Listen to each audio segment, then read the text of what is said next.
I prepared just a couple slides and couple notes for the, how to prepare like top of the funnel PMax campaign, which I think a lot of people are not utilizing enough. So let's just jump on it. So 4 steps for preparing the top of the funnel PMax campaign. Why it's so important to highlight the top of the funnel thing is because PMax are actually created to be like super cool retargeting campaigns, and they are super cool for re-engaging in customers.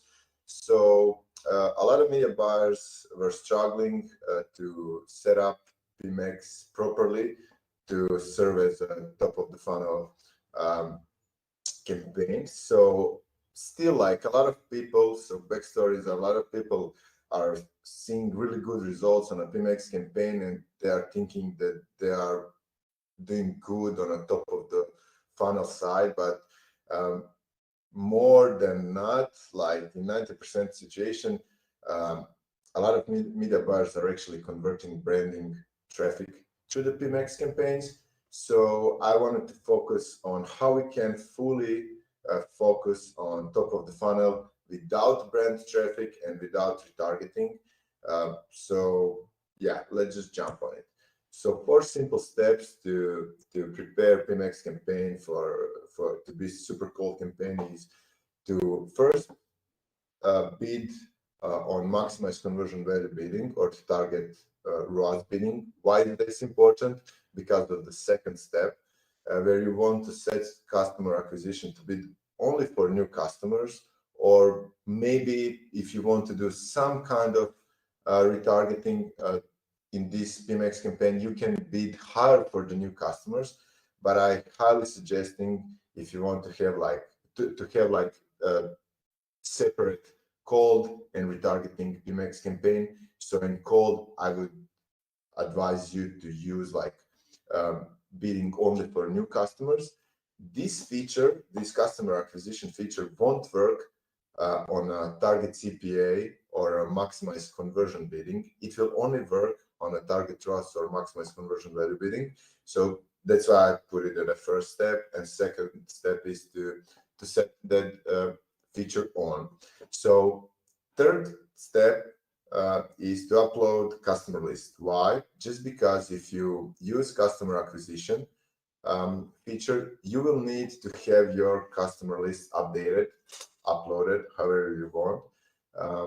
I mean, if you have already uploaded the customer list, you definitely want to keep it updated, so that Google knows which customers to avoid, at least in this campaign.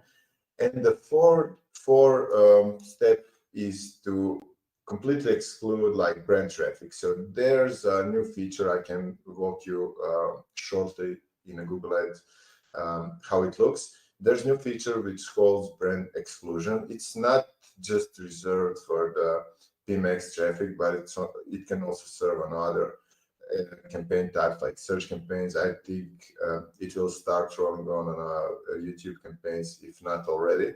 So what's actually this feature is that you say like to Google, I'll show you how in a moment, like, okay, this is my brand. I don't want to serve like my ads to anyone who is typing anything related to my site, like my brand name or my product names. So you know that you will serve ads to top of the funnel traffic as much as possible. So what I have additional in this presentation is maybe some bonus tips for the new ad accounts, because if you are just building the first time PMax campaign, you probably want to exclude mobile apps display traffic, just because they tend to have lower conversion rates than other placements. So yeah, definitely something I would advise you to do it. So mobile apps can be excluded on account level for the PMax campaigns as well. Also, display traffic can be excluded there. I'll show you in a moment how. I'll quickly walk you through all of these steps. And just is a couple important things is that you need to be patient with the PMax campaigns.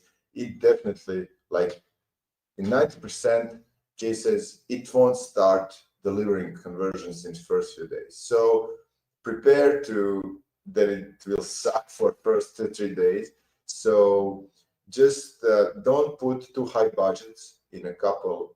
Like in first days, I often do like $100 budget per day, no matter of the target CPA account, just because I want to just gather some data.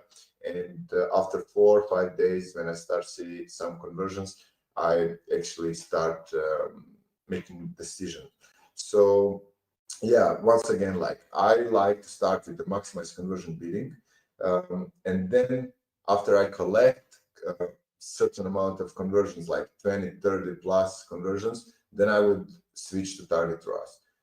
A lot of people seeing drop in delivery once they do switch to target ROAS, but don't worry, it slowed down for like first 2 days, and then if it starts delivering conversions, it will get back to the point when you were spending in like matter of 2 days.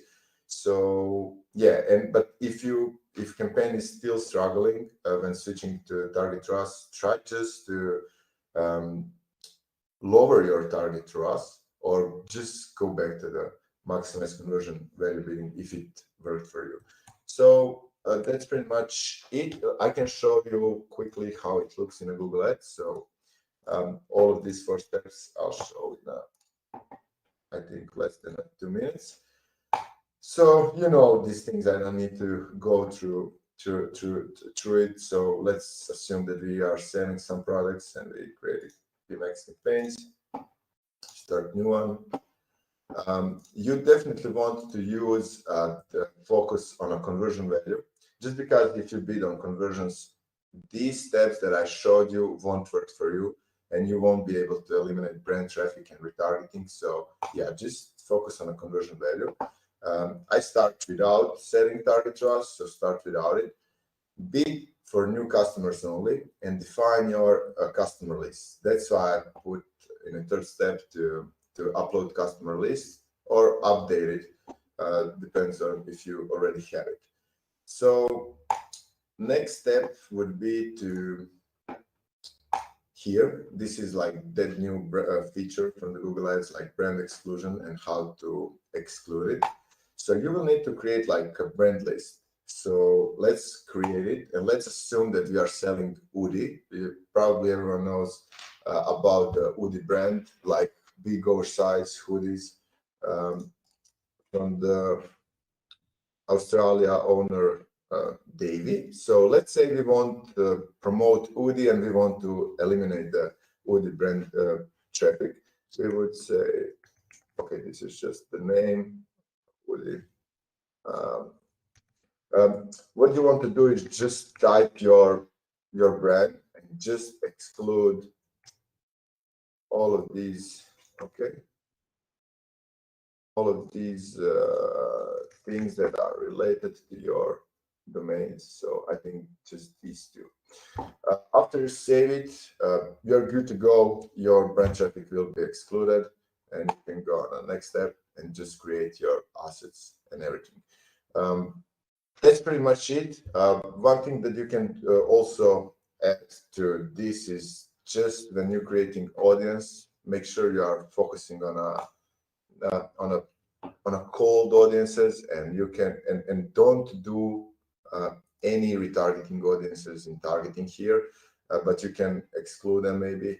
But yeah, pretty much that's it from me, and yeah, I'll be open for a question and a Q&A session.